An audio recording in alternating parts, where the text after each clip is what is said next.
All right, welcome back to another episode of the Wild Faith Podcast. We are on episode 41, and we are joined today by Jake Maxwell from Chasing Green. Jake, how you doing today, man? Pretty good.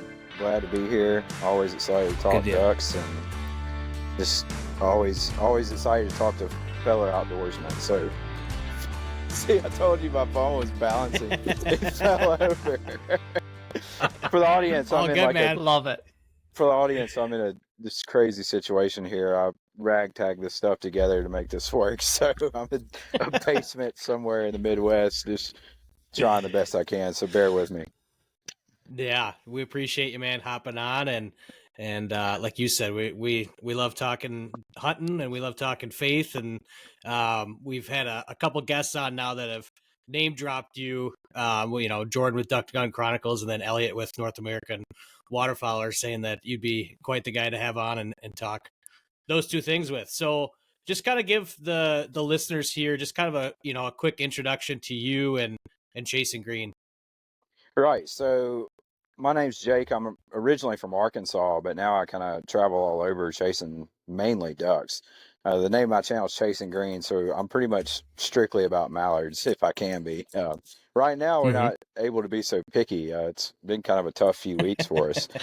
But no, I started a YouTube channel like 4 or 5 years ago. I've been duck hunting basically my entire life. My dad started taking me when I was like 2.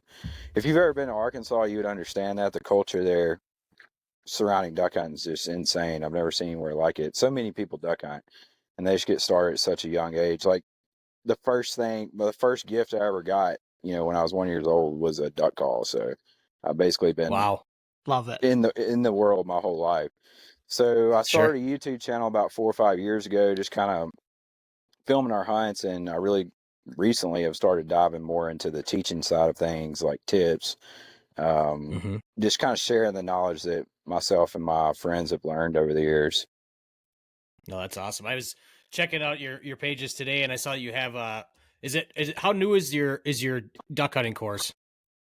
Like I released it at the beginning of November, I think. So pretty new. Okay. Awesome. Yeah. So how's that been kind of going for you? Oh man, it was not smart to try to put together before duck season. So I was in a whirlwind trying to get that thing completed, working on it every day, and then I literally finished it, and the next day left out to head to Canada to start duck hunting. And so it was just, man, I had a little stressful period there, but it's going well. I mean, I feel like good. All the people that have, they've gotten a lot of value from it. It also comes with coaching, so like I'm able to talk through, the people who are kind of struggling with specific, issues that are their sticking points. It's been real interesting for me to learn, what everybody struggles with, like the different things that can be a challenge for different people. So I've enjoyed it. I kind of wanted to lay out, it's more geared towards public land. So it's really more about, I mean, it can be used for anything, but it's really more about how to find places to hunt and how to find ducks on those places. It doesn't really dive into decoys and calling and all that stuff. It's more, because the most important thing is finding the birds. Like once you do that, you can figure out what you need to do to get them, but you got to find them first. Sure. And so like, in my experience, that's where most people struggle. They struggle to find public ground, and then they struggle how to find the birds on the public ground. So I really want to kind of specialize in that. And I would say that's kind of been our kind of superpower, is just being able to find lots of ducks. And I think if a person can do that, they'll be able to figure the rest out. For sure. Yeah, I can remember it was probably 3-ish years ago, 2-3 years ago. I was just looking at, flooded timber mallard hunting, and I remember watching it was, I don't know which one of your videos, because I'm sure you have quite a few on there for flooded timbers, but I was like, ever since then, I'm like, that flooded timber mallard hunt has been on my bucket list to get on there. So love your channel, man, and what you're doing with the course is awesome, because yeah, that's definitely, I mean, I struggled with that this fall, as far as, getting on the X, finding the birds. And then, once you're there, like you said, you can kind of figure out as you go. But we had a extremely dry, summer here in Minnesota. And then, I mean, we're already done duck season's gone. It's It done. closed It's closed sad. before Thanksgiving, so it's kind of crazy. Yeah, it's just getting started, in our part of the world. Yeah. So, Right. the good period of duck hunting really don't start till January. That's the prime, pretty much really? everywhere I go. So I'm just really Wow. biding time till then, because that's when they get real easy That's really good. to mess with. Sure. Nice.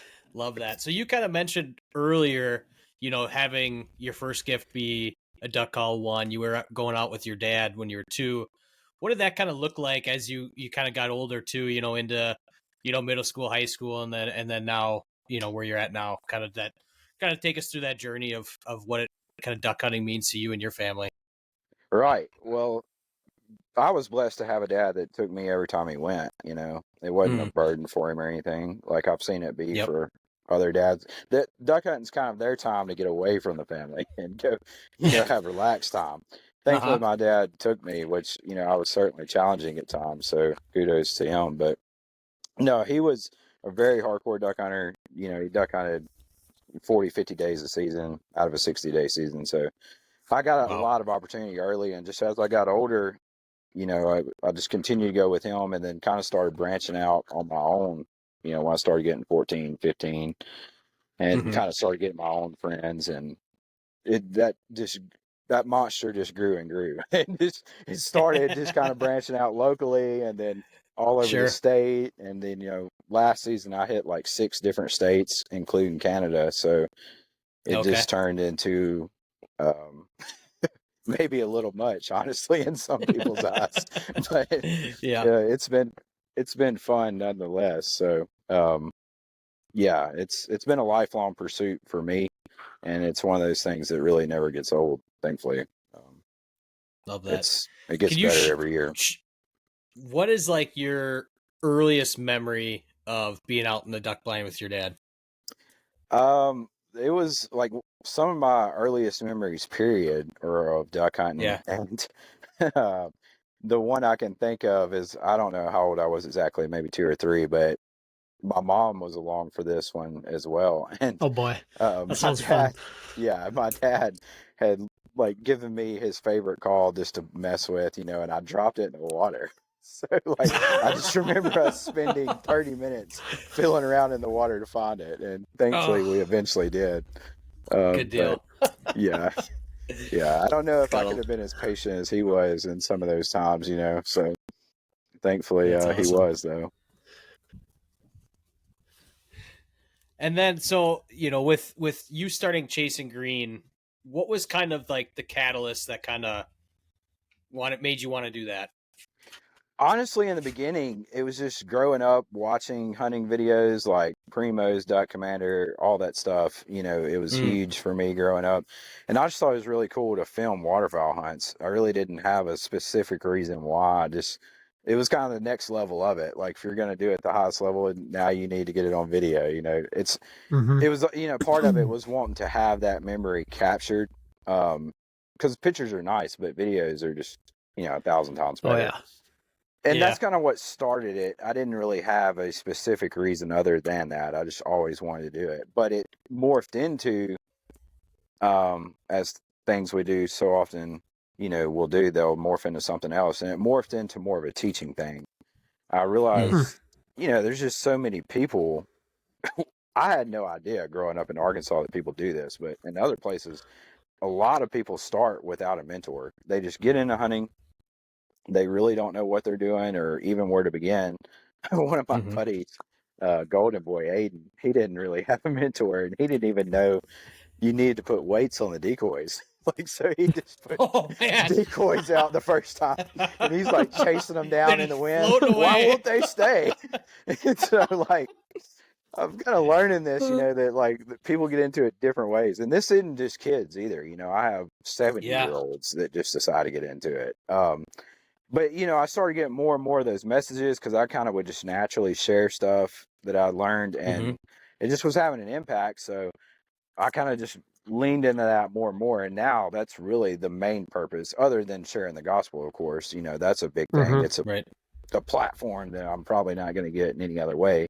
speaking to Mhm. thousands of people. So that's a big part of it, but also just the teaching thing, really trying to be the mentor that these people don't have. Like we would YouTube something like around the house that we're trying to fix, how to fix the dryer, how to fix the vacuum cleaner. Well, there's a lot of people Mhm. Googling or YouTubing how to set a decoy spread or how do I blow a duck call, and so that's how a Mhm. lot of people are learning now. And, I just want to lean into that and provide a good resource for them. Did you ever think when you were a kid, obviously, you're blessed to have your dad that took you outdoors. Same scenario with me. Very, very lucky to have my old man that did that with me. But did you ever think like when you were a kid, like, oh, I dream to be on like the platform you're at now? Like I wanted to film duck hunts at like a young age, or is that something that just like that idea kind of just grew, within time? It wasn't something on YouTube that I wanted to do because it wasn't a thing at the time. Mhm. Yeah. When I was growing up, if you wanted to film, you basically had to go like the outdoor channel route, Mm-hmm. or Yep. just outdoor TV. And it Yep. was really a crappy road, to be honest with you. You had It's to such pay a them. hard path. It Yeah, was a you had lot of money. yeah, you had to pay them to be on it, and like it just was a bad formula. But I don't remember when, the desire to do it came about. I was certainly young, like 11, 12, 13 maybe.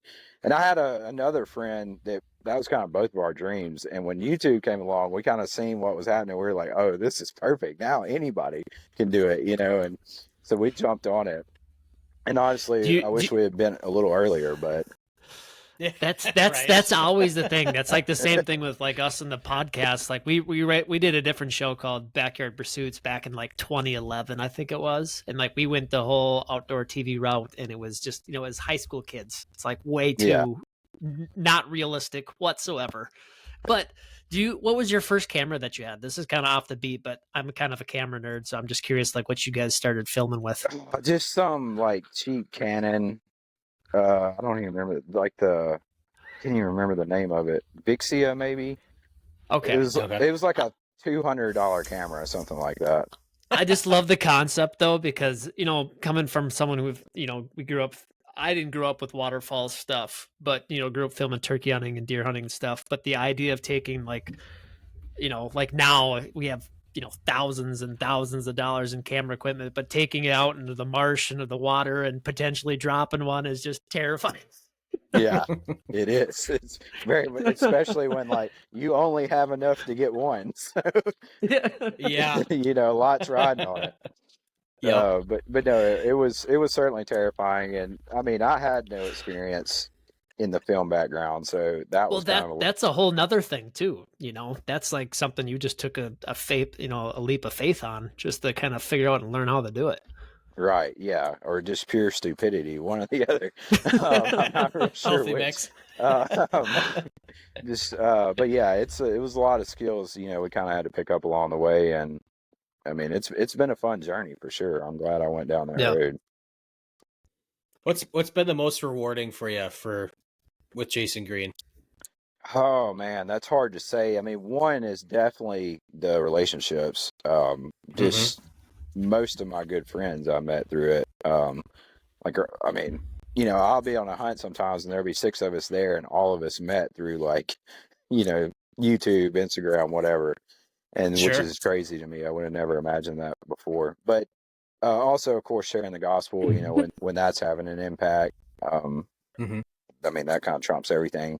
And then, when somebody says, like, I get messages all the time, like, oh, I shot my first mallard day, feet down the decoys. They were doing it right. It all came from watching one of your whatever. And that's a big one, too. Just seeing, sure. like, the value it's providing, because that's what it's all about. So those Love that, are man. kind of the most Love it. rewarding. Definitely. And you've talked to you brought up the faith piece a couple times here. So kind of walk us through, how you kind of balance not only, when you with Jason Green with creating all, your hunting videos, that balance of hunting videos, but also mixing in the faith piece as well.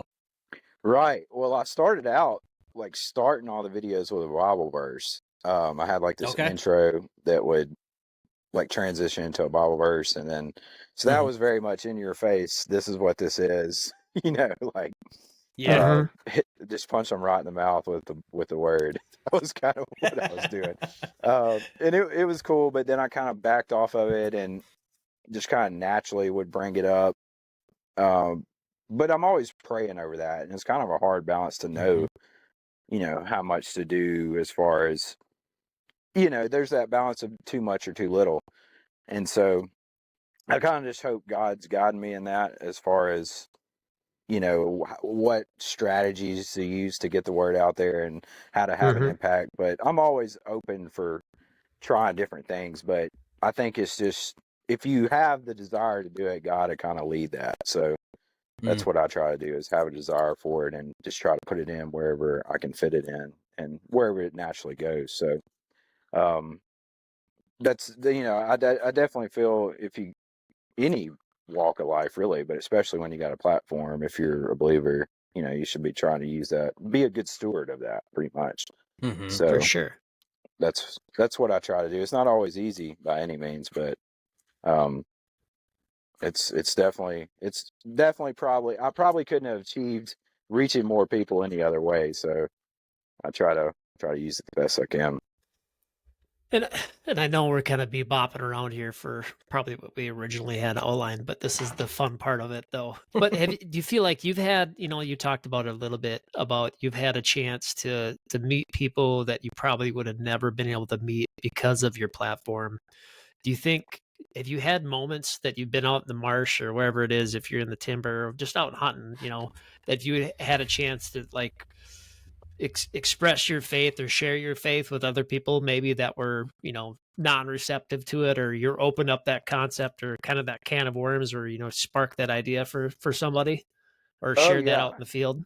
definitely. Yeah. I mean, I kind of make it a point. I think I just naturally bring it up. So if I get around somebody, it's going to come up if you're around me very long.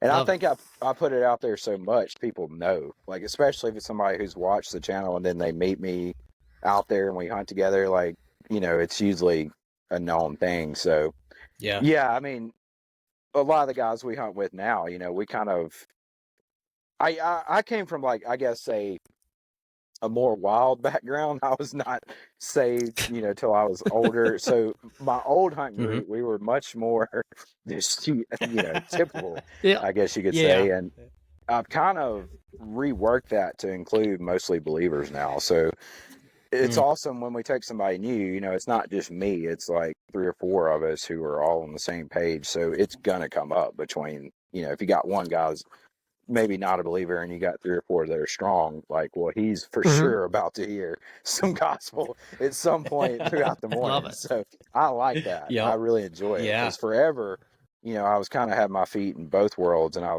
felt like I was the only one. I was trying to pull the rest of the group in one direction when it obviously wasn't going that way. And, it's great when you got other people kind of on the same page. So yeah, I always try to bring it up in some way. And I think when you're truly, like, trying to put your eyes on Christ, you're truly trying to follow him.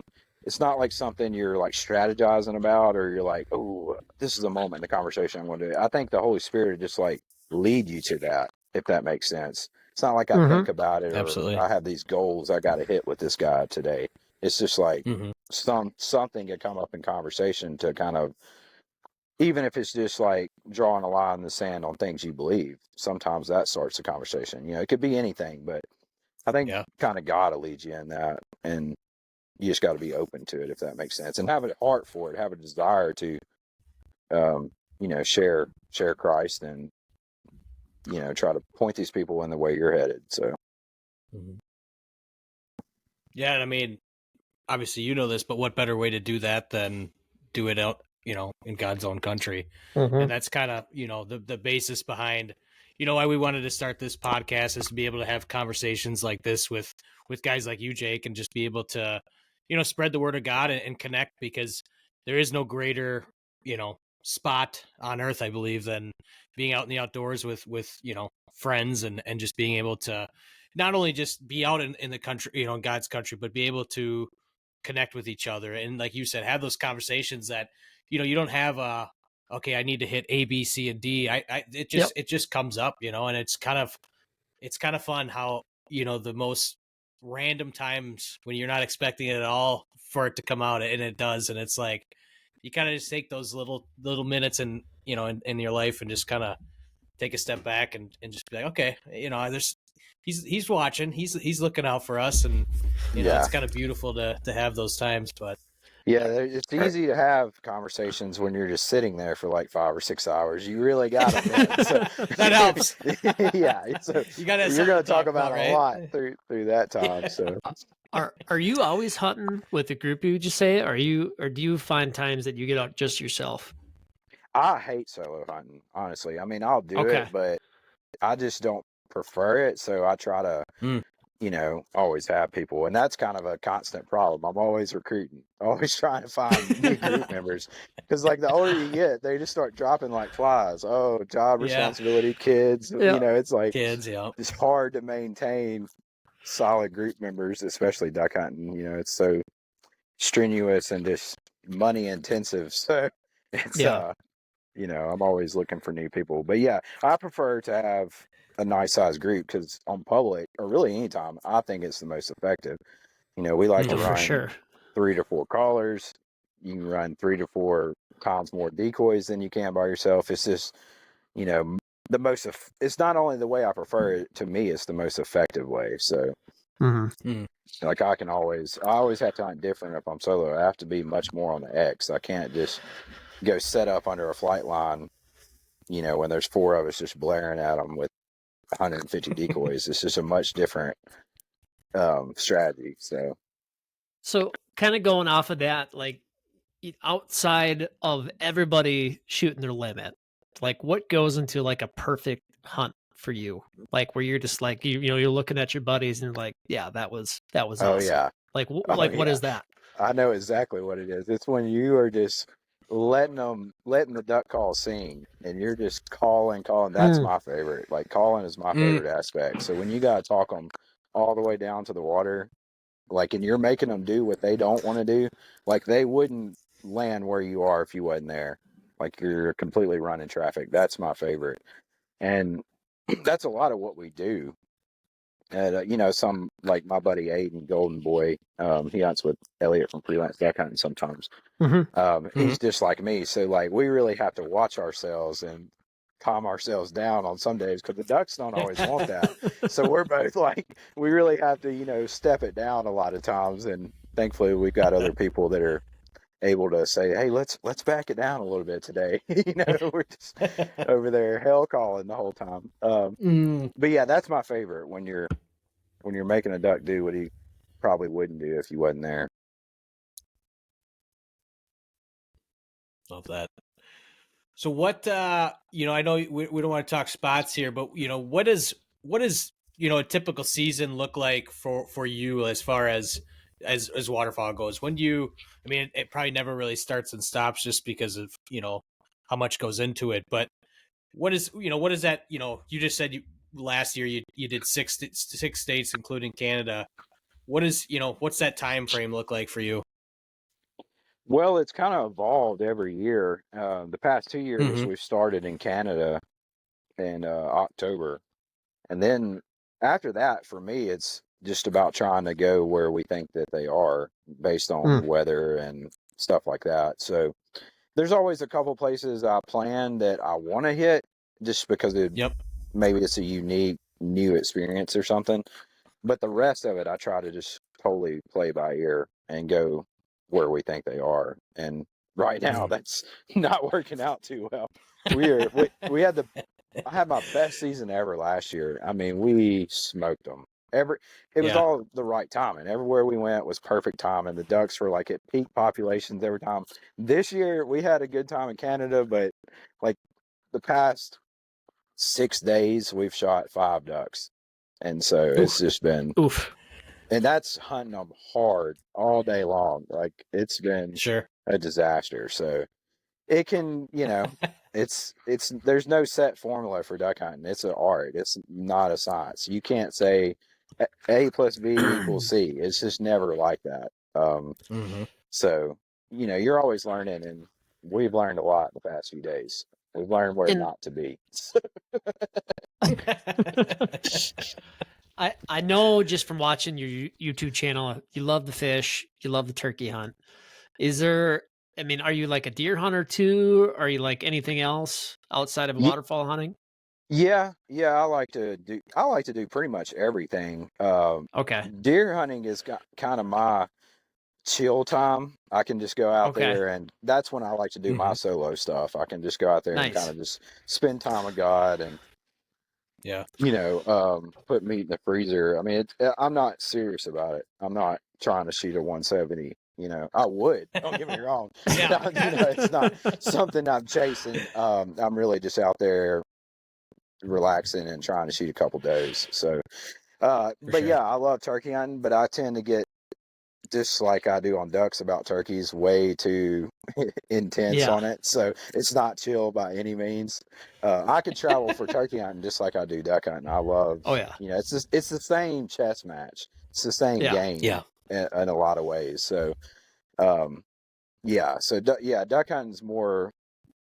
Some people like to just use it kind of like I do deer hunting as like a chill time, but it's not that for me at all. It's go go go and just the busiest time I'm of year for me. So I'm gonna guess that you love the grind because I don't think you'd still be doing what you're doing right now if you didn't, or doing the channel that you're doing now. But like at times when it gets to be tough like this, are you doubling, tripling down, or is it in the back of your mind you're like, God, I wish I was in a deer stand hunting something else than no, ducks? no, I've got something wrong with me. I don't know what it is, some kind of problem, but the worse it gets, the more I've got to fix it. Like Hey, I that's just can't. hey, I'm all on board with that.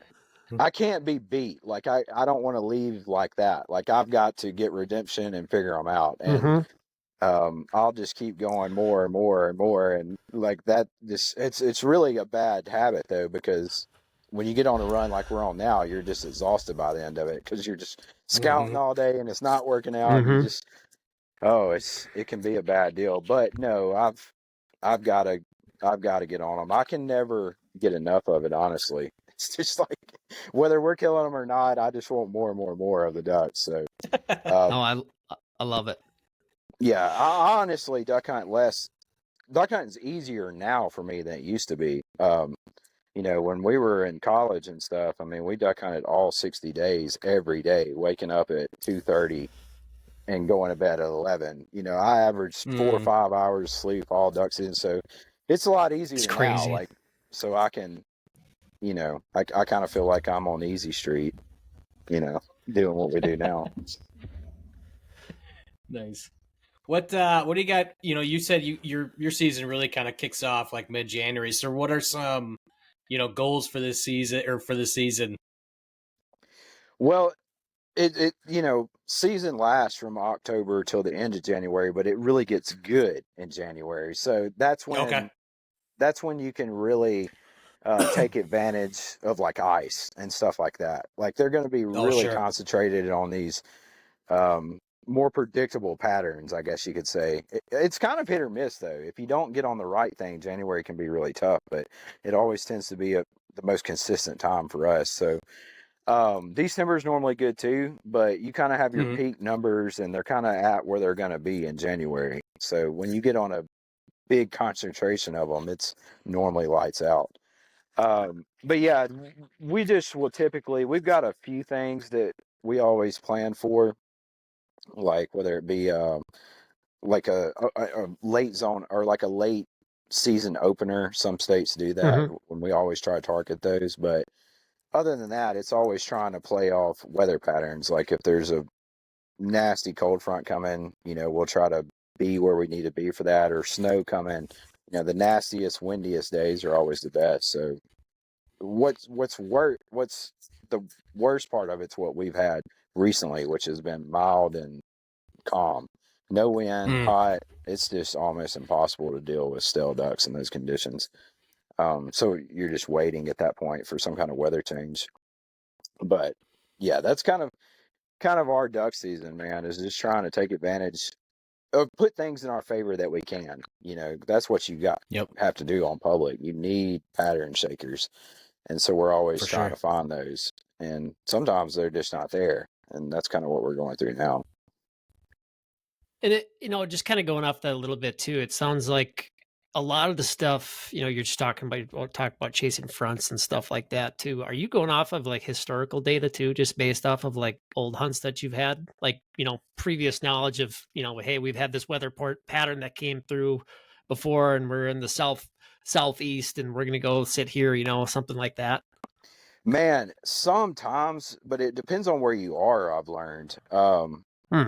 Like in the Mississippi Flyway, things tend to be more consistent as far as like historical stuff. There's not as much variability and as much change from year to year. Whereas like in the Central Flyway, the habitat's got so much variability to it every year. It's so dynamic as the water conditions. We hardly ever get them in the same place twice. So there's really no way to go off historic stuff other than maybe like general behavioral stuff. Whereas, the Mississippi Flyway in my home state of Arkansas, a lot of those things are consistent. So I know when the water rises on this river, where they're going to be, what they're going to do.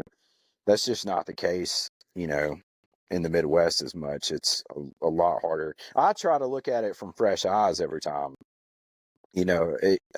Preconceived notions are usually a bad thing. They're not normally going to lead you, because you're trying to chase what you've done before. And what you done before is not working. Like we just had this happen this past week. We were trying to like chase this thing. We knew they should be doing it, and we're trying to make them do it, but they're not. So like you're just, you're wasting your time, and we should have just recognized that and moved on. But we're trying to force it. And so yeah, I try not to look unless I'm, in my home state through previous, history stuff.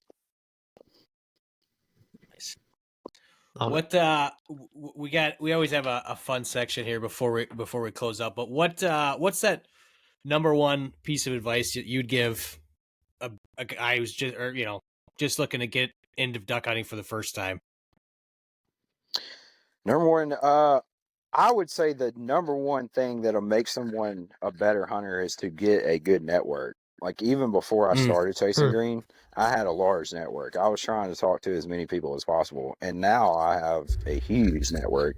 I would love to have people in every state that I can talk to. I mean, it's just going to work in your favor. And I would say a lot of guys I talk to that, I had conversations with that are just getting into it, they struggle with that. They don't want to go out on a limb and make new relationships, but I'm telling you, if you do, it'll be the best thing for your hunting. And you're going to get burned doing that. You're going to go through some people that you shouldn't have trusted or you shouldn't have gave information to, but it's worth it in the end. You'll find the right guys, and we'll go to a spot with 5 or 6 of us, and that's 5 or 6 greater times of scouting. We can go in 5 or 6 different directions, and that's just so much more efficient. So yeah, if I was just starting out, I'd be trying to get in with as many guys as possible and just bring value to the group. Like, well, if someone comes in with us and they're trying to put their hands on the decoys, they're trying to put their hands on everything they can to carry, they're doing anything they can to help us out, bring breakfast, like, you're in. You're our guy. So, there you go. yeah, if you just show up just to pull the trigger, well, we'll call you, if you're a last resort. But yeah, exactly. But yeah, I would say, take the chance, take the risk, and try to meet new people. And that'd be the best thing for you. That's a really good one. And I've got an interesting one for you. So coming from a turkey nut, I love turkey hunting. Turkey hunting to me is like the Super Bowl. It's hard to say it. Like I pick it over deer hunting times, especially this season for me. Deer hunting, I don't think I could will a deer to death, and I'm a bow hunting nut. But from the perspective of turkey hunting, and coming from someone who is a complete novice, Luke loves the waterfowl hunt. I've been we'll just say baptized by fire with it. And I've done it a couple times. I've filmed it quite a few times, but I just haven't done it. I haven't pulled the trigger on it. Coming for someone who loves the turkey hunt, outside of being and surrounding myself, like you just said, surrounding myself around people that love the waterfowl hunt, is that an easy transition, do you think? Like I love calling that. Like that's the thing that gets me jacked up about turkey hunting. Like I love just playing the gospel to the birds and getting them to do what I want them to do. Like, is that like an easy transition, you would say, to duck hunting? I mean, it can be, but they are different. I mean, it's really, Yeah. if you're an aggressive turkey hunter, I'd say, especially if you're going into like public land duck hunting, like it's, Mhm. being an aggressive personality, I think helps, because you're just going to Okay. go and you're going to figure it out. And that's Yeah. what really it's about after networking. It's about going and finding as many spots as possible and just, basically expanding your knowledge. So if you got that kind of personality, yeah, it'd be an easy transition. Okay. I, Maybe I need to sell my bow. I think from the calling perspective, it's definitely easier, and the decoys. I mean, it's all about trying to pull the right string to make this bird do what you want it to do. Mhm. And so, from that perspective, yeah, I think it would be a good transition.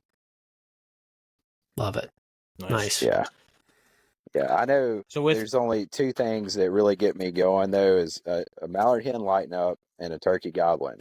Like Oh, you yeah. can just see and hear the glory of God in both of those. So. It's the best. It really is. Man, it gives me goosebumps every time, like no matter how many times I hear it. So Well, that's the it's hard thing for us. Like our waterfowl season's done. I think you could still chase geese. Yep. Bow hunting goes for about another 15 days, and then we're done. And then we have to patiently wait. We have ice fishing, so that's kind of fun. But then we have to patiently wait until until April, so we can turkey hunt. So it's wow. just like it's so sad. yeah, Yeah, that's crazy. You guys go out so soon. I mean, I know guys in Canada that shoot them in January. Like what? I know. yeah, I don't know what it. And like in years past, it's Black Friday. It's fun to either chase pheasants or chase ducks, just because everyone's off and stuff. But yeah, this year it closed the Sunday before Thanksgiving, and kind of you're just looking around, looking at people like, What do we do? That's it.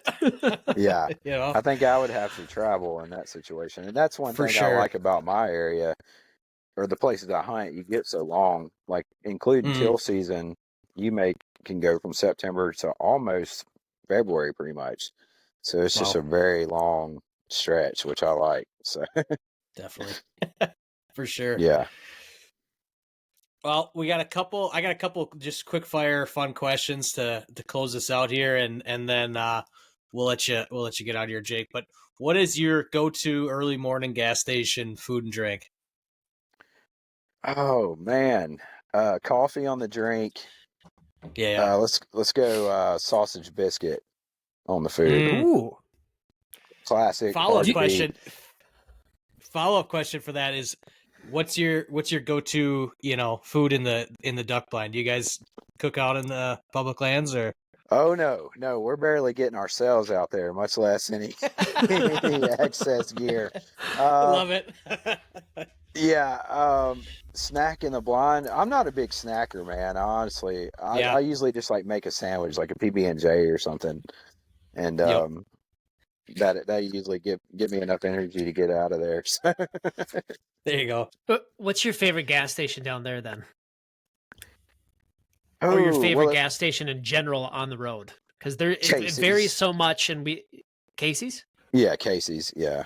Man, they have just taken over like the U.S. It is wild. I just remember like there only used to be Casey's in like Iowa, and now they're just freaking everywhere. We got three of them in Brainerd. They're everywhere. I just come from a town that had 3 in one town. And I mean, this is a town of like 7,000 people. Are living off Casey's, just eating Casey's pizza and chicken nuggets. It's like, wow. I mean, they're literally like a quarter mile apart. You can, if you look down the road, you can see all 3 signs. It's like, why would you do that? What's the point? Yeah. I don't know if it's the same owner or if they're like in competition, but yeah. Yeah, but you're right. Yeah, I got another one. So either Spotify or Pandora, doesn't matter, but what's your kind of go-to playlist? What are some of your top, couple artists you've been listening to? I'm a Spotify guy. Man, I'm like a huge rock and metal guy. So like, that's mostly what I listen to. I do like some country, but I guess recently, like the past 3 I would listen to would be like, I don't even remember the last thing I listened to. Golly, I can't even remember the guy's name, but No Love in Oklahoma, that country song. That was one of the last songs I listened Okay. to. We got to throw Guns N' Roses in there. That's like an old classic Nice. for me. Perfect. So that's like early morning, get going, and then Era. They're ERRA. They're a metal band. That's like the screaming stuff. Most people wouldn't know what that is. I wouldn't suggest that for the faint-hearted, but for me, metal and coffee, that's what fuels my duck season. So there you go. Love it. Perfect. Yeah. So what do you got? I've got two for you. Well, these could be easy or they could be hard. So first one, if you had to break down your favorite hunt, give me like time of year. Don't have to say specific place, but maybe like general location and who you're with. Like what would that look like? Oh boy, yeah, that is hard. I would say extreme cold. So we're talking January here. Mm-hmm. Tiny river with like trees enclosed, so they're having to break through the trees to come in. That's Nice. my favorite. Oh yeah. And I'd have my normal crew with me, Aiden, Golden Boy, and Evan. We kind of hunt with the same guys most days, so yeah, them and however many else we could get to fill out, depending on how many ducks we had. Love it. So, or go ahead, Luke. With the extreme cold, I was going to say if Minnesota was open, I'd say come on up because it's real feel of -25 right now. We would have to break through substantial ice at this point in time. We would have to probably run a pickup truck. Someone would have to sacrifice a truck to like make water. Yeah, we hunted in those conditions last year. It was like -30 wind chills with -15 real, and we were just smoking them, buddy. Like we smoked them for 7 days straight. The birds held open an ice hole and just stay there. I mean, it was probably 50,000, and we'd just get it all around them and smash them. I mean, one day we put out like 20 floaters and a spinner in a dry field and just shot like 30. It was so good. Jeez. They just get dumb in those conditions. That's why I like it so much. Before I ask my last one, though, do you feel like, though, even, I guess this is kind of off the beat, but for birds that have been, say, perspective-wise, coming from Canada, working their way down south as you chase them throughout the season, like, do they get smarter or do they get dumber as the season goes on, you feel like? I just feel like it's hard for, I mean, from an outsider that doesn't really know, I guess I don't understand that. Well, there's two types of birds, for one thing. There's one type that's going to migrate all at one time. Like, he's going to go from Canada to, say, Arkansas in one flight, and he's going to stay there all winter. That duck is going to be very hard to kill in about 2 months because he's been there forever. It's going to take some kind of drastic change to make him, his normal areas are going to have to get frozen over or something like that. So then you got like the staircase ducks. They're more migrating off like conditions. Like they're only going as far as they have to. So if snow occurs and ice and then it melts, they'll go north or south, kind of reversing and going further down. Those are the easiest to kill, in my opinion. And those are the ones I try to target because like they are always in a new place. They haven't had time to build this pattern that they're flying from like a refuge to food every day, and nothing's going to interrupt that. So yeah, it varies though. To answer your question, the ducks in Canada honestly can be very hard to kill at times. I mean, they've been there since May, so they've lived there for 5 months. They know everything about their environment. But yeah, I'd say the easiest ducks to kill, in my opinion, are January ducks that have been hit with some kind of hard weather condition. Yeah. They have to eat at that point. And, as hunters, we can take advantage of that and have a very good day. So. Yeah. So last one I got for you. One person, dead or alive, who would you hunt with if you could take anybody with you tomorrow? Ooh, that's a good one. Man, dude. That's crazy. I have no idea. Well, obviously, like, you could go like the biblical route. So I'd go either like Christ or Paul. One of those two would be in there. That would be a wild duck hunt. Yeah. That would be very wild. But like in just normal life, I'd probably have to say Phil Robertson. That's the one guy I never got to meet in the industry that I wanted to. So yeah. Shout out to Phil, man. I have to pray for him, what he's going through. Right, I seen that. Yeah, they were a huge influence. Like I grew up just an hour from them, so they were huge in my area way before they got big nationally. So we grew up and just always seeing them around. So wow, huge influence. Yeah, gosh, I can remember as a kid, my younger brother always had the Psy teacup, the teal teacup. I was always so jealous of it because it was like, God, that's so cool. But yeah, I remember. I mean, it was like binge watching that show back in the day. But yeah, it's that's a tough one. I both my grandparents passed from Alzheimer's, and it's a son of a what. But just praying for that family and everything that they're going to go through. But I can tell you this: they'll glorify God through it. They're one of the best at that. So yep. Amen try to to that. model myself a little bit after what they do. So. For sure. Sweet. Evan, you got any other follow-up questions or anything? No, Jake, we just want to tell you thank you so much, man. Appreciate you taking time out of your busy schedule and hope you can, get back on them here. We are excited to hear some follow-up stuff, but we just appreciate you taking time to speak with us. People want to give us. So you got it, man. Take prayers. We'll take donations at this point. The bank account's getting low. What's your Venmo? You can write it off your taxes as a charitable donation. There you go. But yeah, it's hard times, so we'll take any help we can get. Love it, man. Well, man, like Evan said, we really appreciate you hopping on here, and thank you, and best of luck here the rest of the season, and hope you have safe travels and all that. So thanks, man. Appreciate it. Enjoyed the time, and just thanks for having me on. Absolutely. Awesome. No pressure, Jake. Do you want to lead us in prayer? I can. If not, I can go. Ready? Yeah.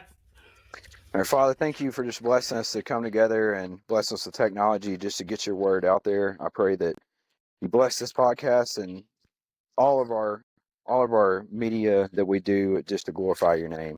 Please put our eyes on Jesus. In his name, amen. Amen. Amen. Amen. Jake, thank you so much again. And thanks, guys, for listening to this episode. And we'll see you next time. Thank you for joining us on this journey through faith in the great outdoors. We hope today's episode has inspired you to seek God's presence in the wilderness and deepen your connection with nature. If you enjoyed today's discussion, don't forget to like, follow, and subscribe to the Wild Faith Podcast on your favorite platforms, including Spotify, Apple Podcasts, YouTube, Instagram, and Facebook. By subscribing, you'll never miss an episode, and you'll continue to be a part of the Wild Faith Podcast community. We'd also love to hear from our listeners, so please don't hesitate to reach out with your questions, comments, or topic suggestions. You can connect with us on social media or through our website. Your feedback is important to us and helps us improve and tailor our content to better serve you. And always remember, the great outdoors isn't just a playground for hunting and fishing. It's a sanctuary for finding solace and spiritual renewal. As you gear up for that next adventure, I pray you find God's presence in the crackling of a campfire, the thrill of reeling in your catch, or the quiet solitude found in nature. Until next time, thank you for listening to the Wild Faith Podcast. Take care, and God bless.